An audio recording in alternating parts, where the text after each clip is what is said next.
За хөвтөр нэг 2-3 хоноо сайхан янзлаад за махын сайхан загсаагаад агаар тавьсан байгаа. За орой очиж сайхан хөргөчөндөө хийж хөлдөөгөөд за тэгээ гараар татаад за шинэ онны махтаа сайхан буузаа хийн. Мэдээж бас хоньны сүүл орно.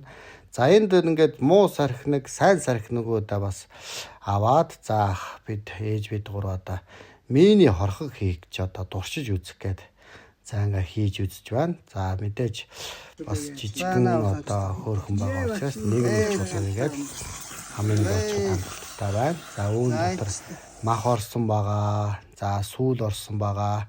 Жог ногоо хийгсэн боловч ногоо хийгээгүй. За тэгээ ийм нэг хөөрхөн хорхог хийгээд за агаарт одоо сайхан ээжтэйгээ ахтайгаа сайхан агаарлангаа бас захиалсан байгаа өчүү толгоогоо чанж хажуугаар нь бас чөмгөний яснууд бас чанж одоо сайхан